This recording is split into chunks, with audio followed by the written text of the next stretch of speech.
What did that man do to you?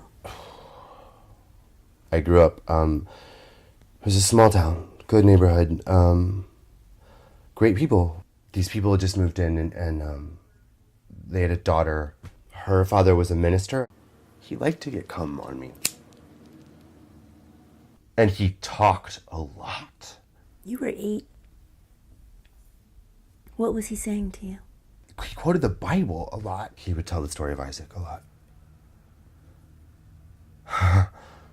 And he would get angrier and angrier, and he would tie me up a lot. I remember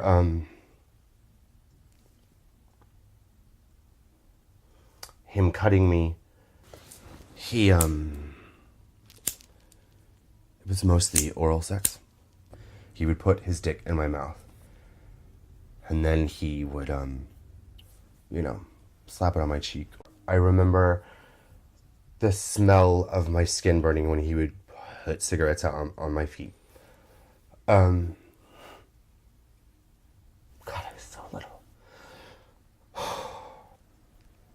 He would suck my dick, and after he had hurt me, like really. Before he let me leave, he came on my shirt, and then he would let me go, and he would rub my head, walk me out the door, and see you later. And then what happened next for you? I mean, as you know, wow. I would do what I still do. I would go, like they say, to the river. I would go to water. I went to water.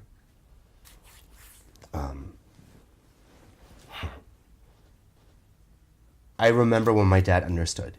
And I remember how angry he seemed, and my first reaction, this is so sad, my first thought was that he was mad at me. The fear that he must have seen in my face, his whole demeanor changed. And he reached for me, and I ran from my dog. I ran. So if we fast forward in your life. Yes. I think there are moments that I lost and still don't have. Mm-hmm. I was in high school. A couple of people moved to our hometown from somewhere else. And I went to his house. It was a Thursday. We got in a fight, and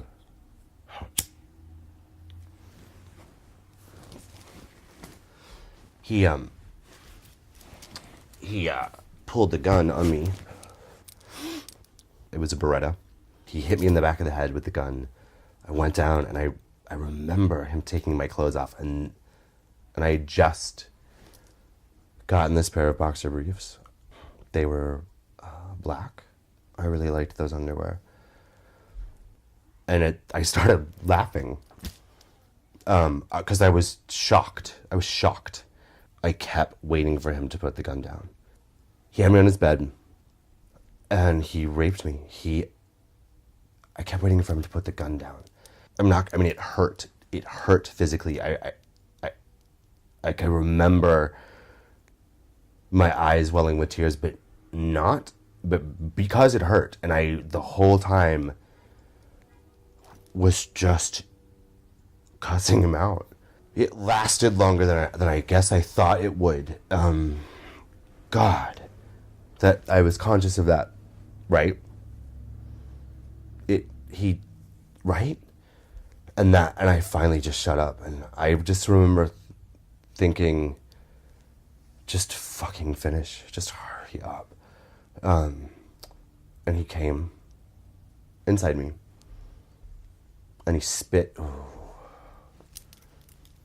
He spit on the back of my head. He turned my face over and he spit in my face. And he left. I remember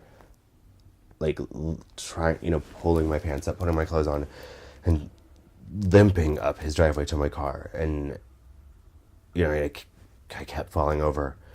And all I could think about was where I was going.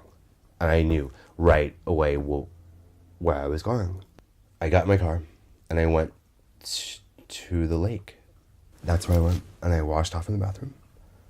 And I threw those underwear away because there was so much blood. I hate being numb. I hate it. It's the most terrifying thing in the world to me. And, really the only thing that, as far as I'm concerned, that I've been able to consistently be proud of is, my heart.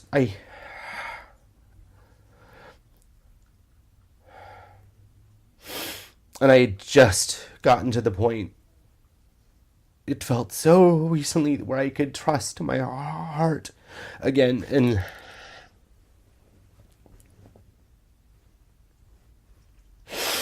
the worst thing was not the blood or throwing away the underwear or that I was raped. It was that I felt it shutting down again.